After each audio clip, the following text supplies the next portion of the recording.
So what exactly is a vigil mechanism? Vigil mechanism का जो concept है ना, बहुत ही पुरानी पिक्चर होती थी। तो उस टाइम पे समथिंग लाइक देवानंद की पिक्चर है या और भी पुरानी। तो उस टाइम पे जो पुलिस वाले होते थे ना, वो गली गली में ना सीटी बजाते फिरते थे जब कोई चोर चोरी करके भागता था। एंड उस टाइम की पुलिस की ड्रेस देखो तो पर्पल कलर की रहती थी, डार्क पर्पलिश कलर की।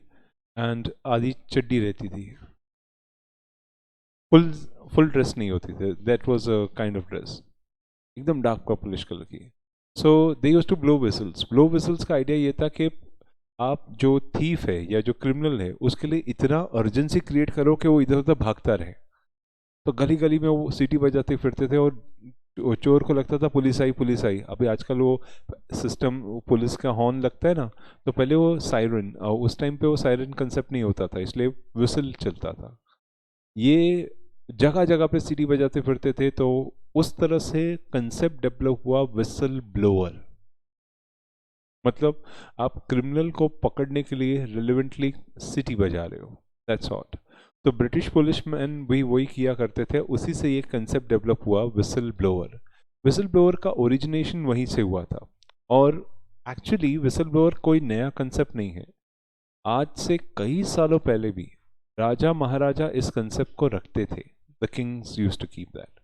ये कंसेप्ट कुछ ऐसा था कि बहुत साल पहले, अशोक राज के टाइम पे या उससे भी पहले, उसको गुप्तचर करके बोला करते थे। तो सोचो, अ किंगडम जो पूरे इंडिया को कवर करता है, जो इंडोनेशिया, मलेशिया, कंबोडिया, फिलीपींस सबको कवर करता है, और पूरे मिडल ईस्ट, दुबई वगैरह सबको, उस टाइम पे मिडल ईस्ट को मैसेडोनिया कहते थे, बिकॉज अलेक्जेंडर ने उसका नाम मैसेडोनिया रखवाया था।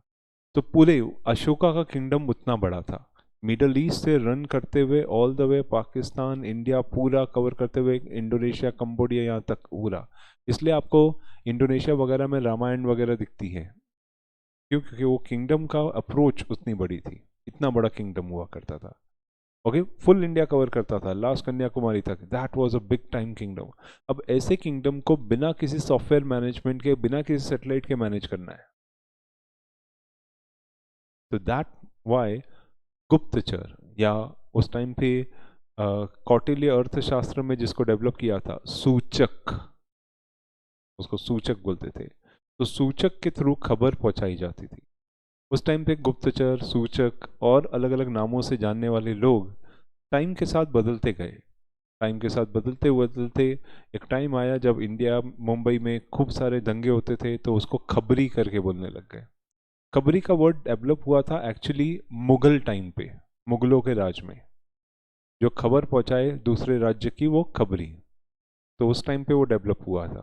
ओके, इसका डेवलप करने का मेन क्राइटेरिया शाहजहां को जाता है।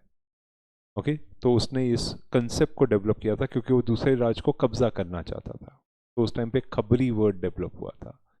सो खबरी जो इस टाइम पे डेवलप हुआ, आगे चल के कॉर्पोरेट वर्ल्ड में जाते जाते ये इन्फॉर्मर करके डेवलप हुआ, INFORMER, इन्फॉर्मर। और फिर over the period of time इसको विसल ब्लोअर बोलने लगे, तो आज उसका नाम विसल ब्लोअर है। तो कंसेप्ट एज ओल्ड है, तरीका भी एज होल्ड है, क्योंकि humans by the very nature are gossipier, they like bitching, and that's where things come out. Okay, you will never know who is talking about you and where. ठीक है, सो इसलिए बहुत अच्छी एक नज्म थी कि बात निकलेगी तो दूर तक जाएगी। ओके, खामोश रखना इस जबां को, नहीं तो दुनिया को पता चल जाएगी। तो पॉइंट ये था कि छोटी छोटी बातें भी दूर तक जाती है और हमें पता भी नहीं चलता। Who said, when it said, how did the king come to know? Okay, तो the king always have some kind of सूचक, खबरी, इन्फॉर्मर, और the person who are there agents to inform them. ये कंसेप्ट आज इसी तरीके का corporates में हो गया है। रीजन, कॉरपोरेट्स हो गई है pan India and pan globe. मतलब अब TCS spreading to almost like 30+ nations, इसको मैनेज करना बहुत मुश्किल हो जाएगा। a company going global, Adani going to the second richest man or the first richest man or fifth richest man, whatever, business का spread देखो कितना बड़ा है। अब इतने बड़े स्प्रेड में इतने सारे लोगों को मॉनिटर करना, कवर करना, it's not easy. You need those kind of peoples जो उन पे नजर रख सके। Okay, you need a kind of system जो एक दूसरे पर नजर रख सके। That's why vigil mechanism got developed. इन सब पे एक दूसरे पे नजर रखते हुए एक ऐसा सिस्टम बनाऊं ताकि वो जो रिपोर्ट करना चाहे, शायद वो लो कैटेगरी का पर्सन हो लेकिन उसके पास खबर पक्की है, तो वो रिपोर्ट कर सके। सो बिजनेस के लिए इंपॉर्टेंट होता गया and that's why the concept of vigil mechanism got develop. Kautilya अर्थशास्त्र, बाय द वे इसको हम लोग बोलते हैं चाणक्य नीति, चाणक्य नीति के नाम से जानते। That was developed by Kautilya. Kautilya was actually his real name, and Chanakya was a designation given by Raja King Ashoka, or rather Chandragupta Maurya rather. उन्होंने एक डेजिग्नेशन दिया था, चाणक्य मतलब अ ब्रेनी पर्सन। और उसी तरह अकबर के दरबार में Birbal, Birbal was never his real name. His real name was Mahesh Das. And Birbal was a designation given, a brainy person, Urdu में। क्लियर? तो बिरबल उसका रियल नाम नहीं था, वो एक उसका नाम था महेश दास, वो एक ब्राह्मण फैमिली से था। सो इस तरह से ये जो डेजिग्नेशंस वगैरह देते हैं वो एक तरह के विसल ब्लोअर्स को इन्फॉर्मर्स बनाते हैं। तो विसल ब्लोइंग एक्चुअली है क्या? It's nothing but to bring things to the attention of the person, that's whistle blowing. चीजें अटेंशन में लाना। And let me tell you, everyone out there seeks your attention. Everyone. Okay? What every message, every Facebook, Instagram, or every kind of media that you come across, attention seekers है वो सारे। And success के लिए attention is the key. Okay? They take away your attention, they take away your time. Okay? हम सोचते यार इतना time क्यों इस पे चला गया। एक्चुअली टाइम नहीं गया, हमारा अटेंशन उस पर चला गया। अगर आपका अटेंशन उस पर नहीं जाएगा तो टाइम भी नहीं जाता।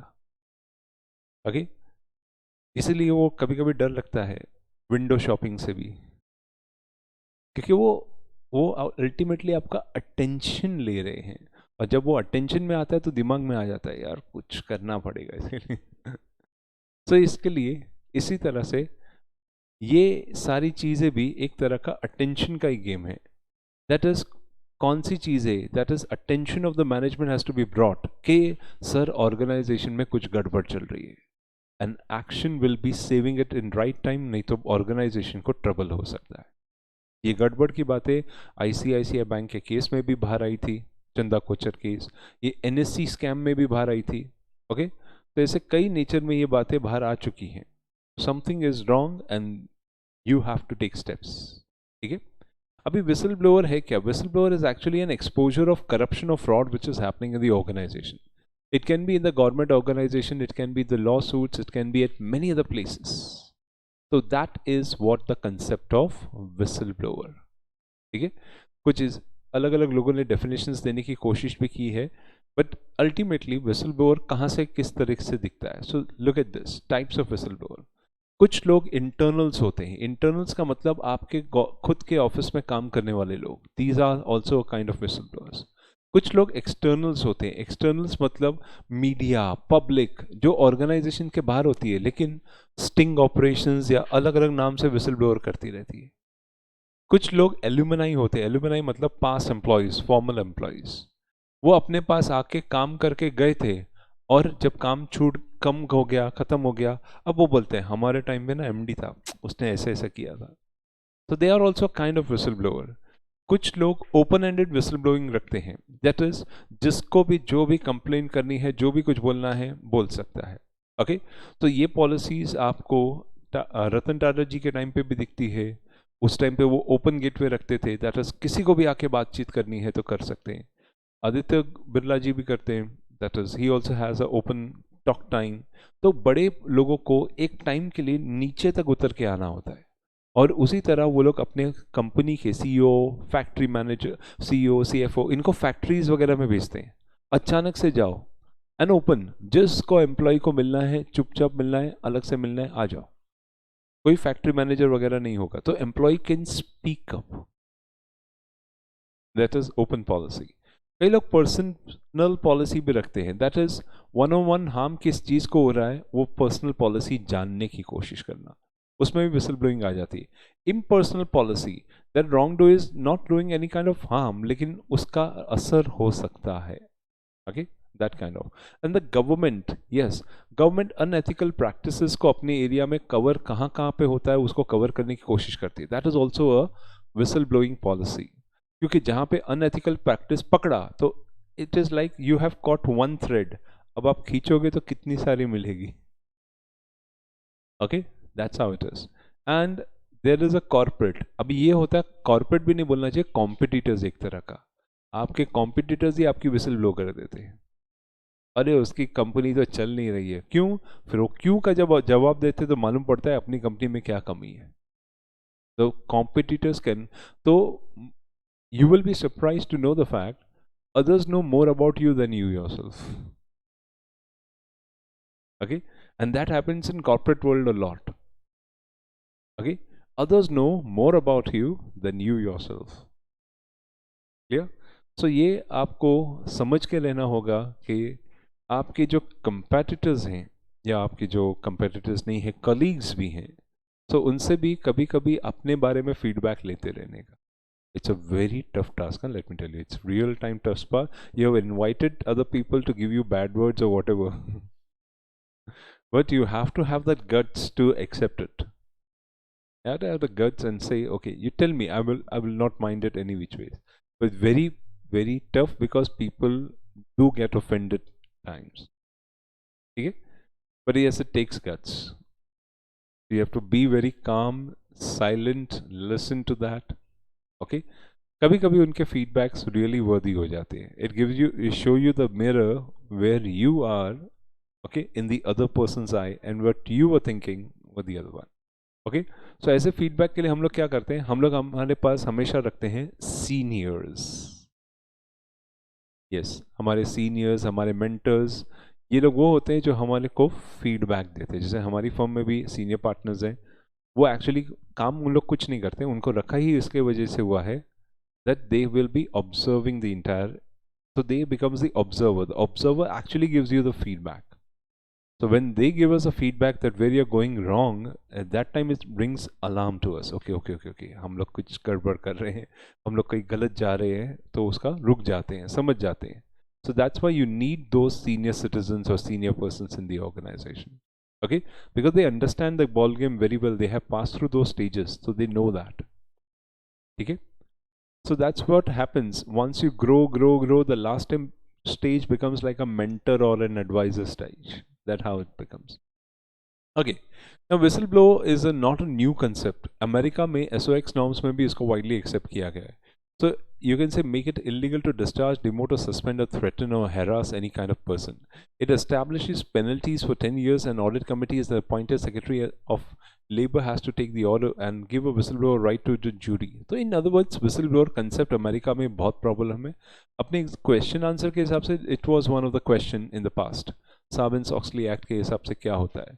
Bye the way Sarbanes and Oxley दो आदमियों का नाम है, उन्होंने मिल के जो रिसर्च करके एक्ट बनाया था उसी के नाम पे ये एक्ट रख दिया गया। So America does follow that policy that if you form a committee then they can make the act in the name of the committee, okay, if the act is adopted by the Department of Justice. ठीक है। वैसे vigil mechanism का area 177 में आपको दिखता है। तो कौन सी कंपनी इसको विजिल मैकेनिज्म लगता है?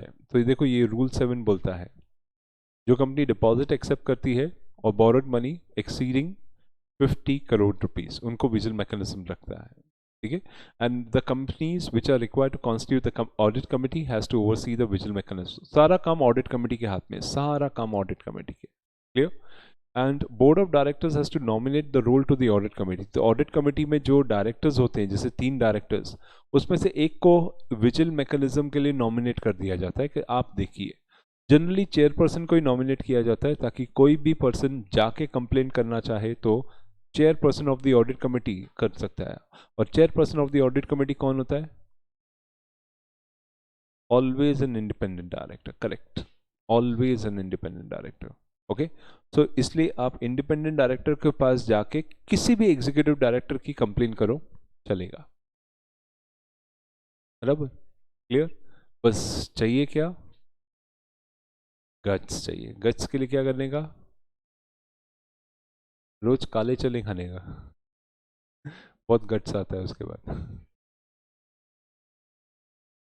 Okay, so that's how it is. And in case of repeated frivolous complaints by the director, the audit committee, a director nominated, plays a role to take the suitable action against the concerned person.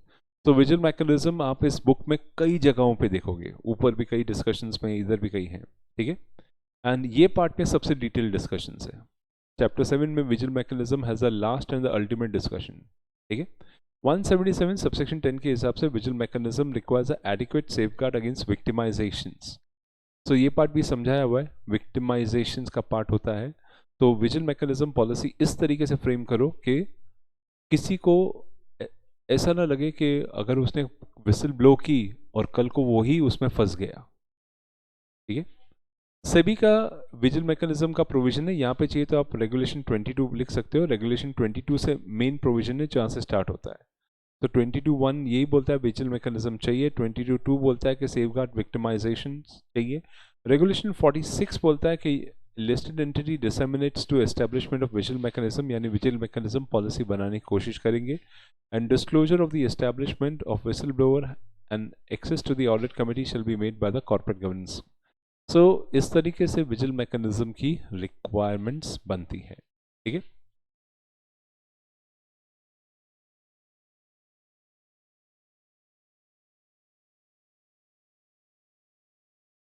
हाँ और नहीं, both company, इसका question वही है, company में vigil mechanism की policy सच में protect करती है कि नहीं। एक्चुअली हाँ और नहीं, both, because company to company ये डिफर करता है। एक्चुअली ये कंपनी टू कंपनी डिफर कर जाता है, कुछ कंपनीज में ये प्रोटेक्ट करती भी हैं पर कुछ कंपनीज में नहीं, बिकॉज ये अपने आप में बहुत ही बड़ा रिस्की प्रपोजिशन है। सो क्या कंपनीज प्रोटेक्शन के लिए एक्सटर्नल सिक्योरिटी एजेंसी ये सब हायर करके बैठी है या नहीं बैठी है, या ये पर्सन्स के बारे में इंफॉर्मेशन बाहर नहीं जाएगी, ये सब चीज़ें देखनी पड़ती है। तो इसके लिए एक्चुअली कभी कभी ओपन विसल ब्लो भी करनी पड़ती है, या कभी कभी एक्सटर्नल विसल ब्लो। ओपन मतलब आप खुले तौर पे कंपनी के या अपने ब्लॉग साइट पे लिख देते हो, जैसे ICICI बैंक में हुआ था, ओपन विसल ब्लो कर दी उसने।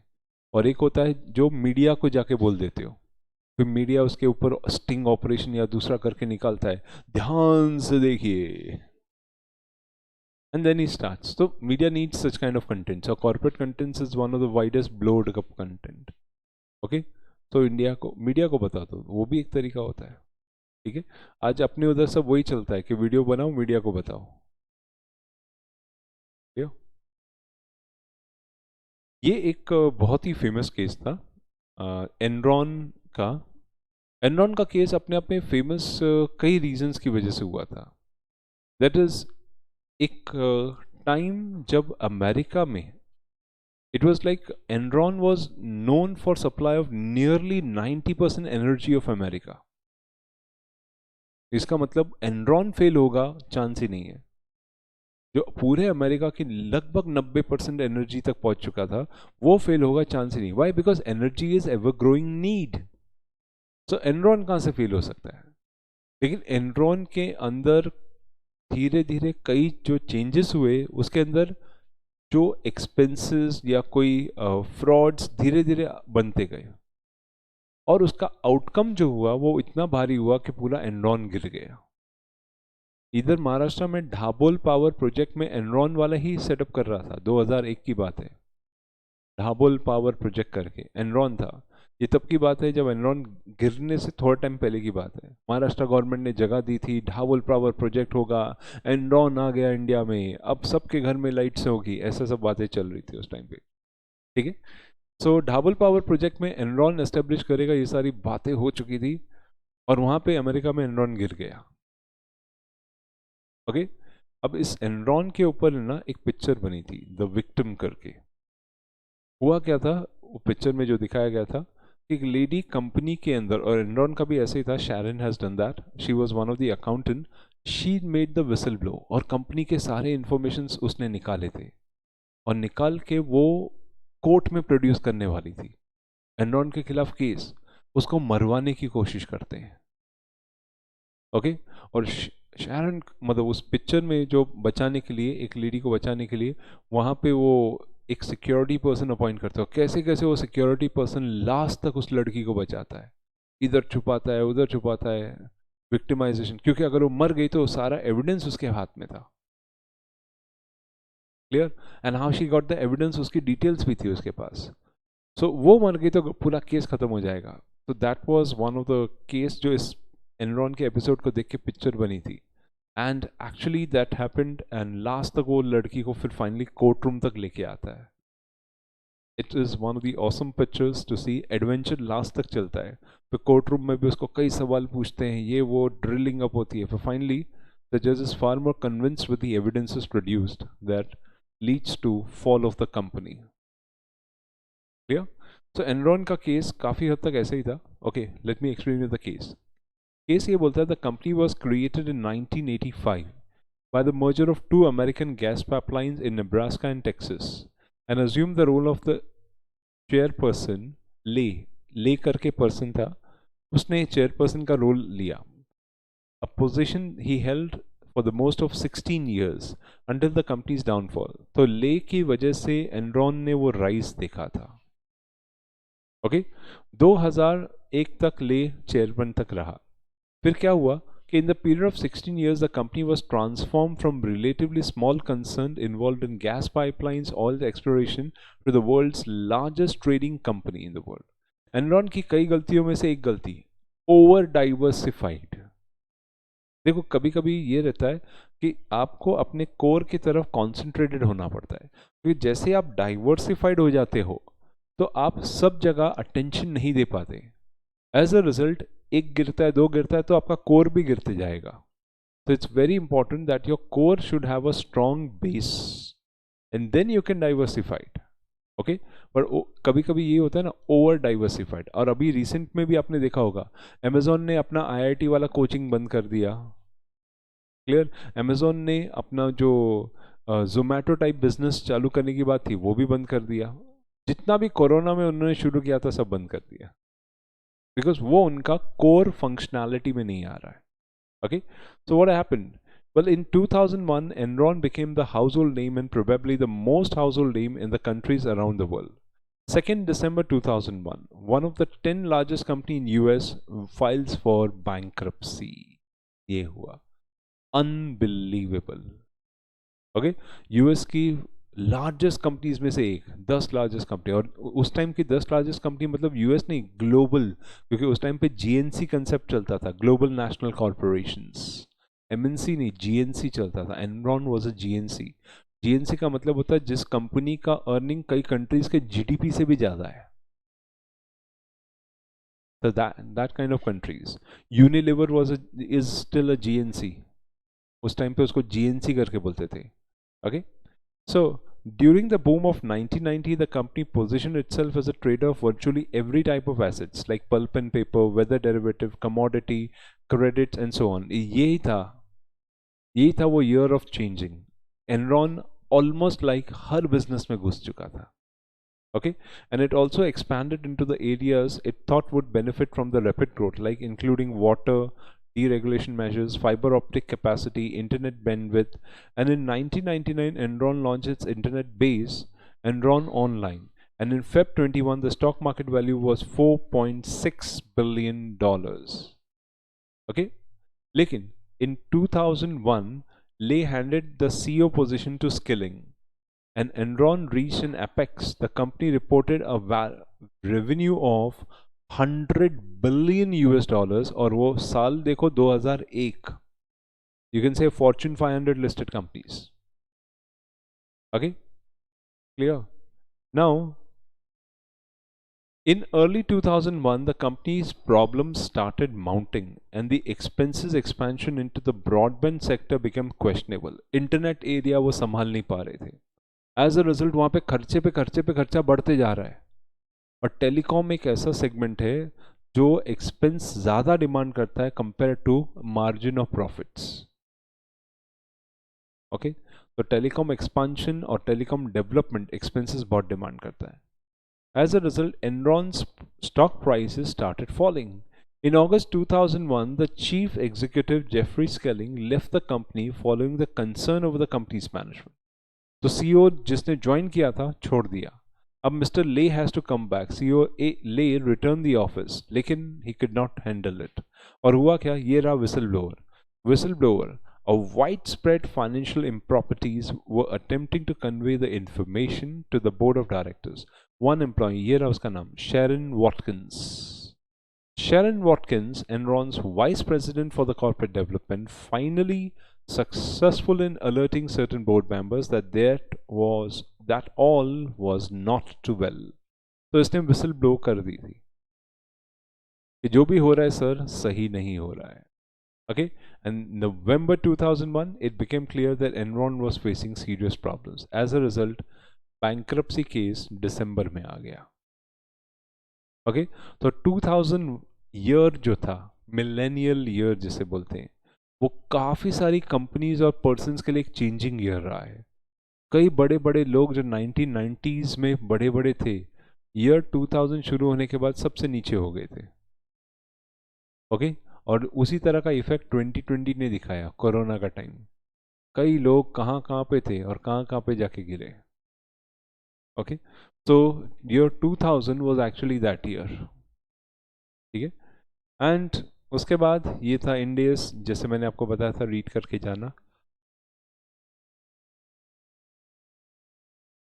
Okay, and with this the lesson round up comes. So this was all about chapter number 7.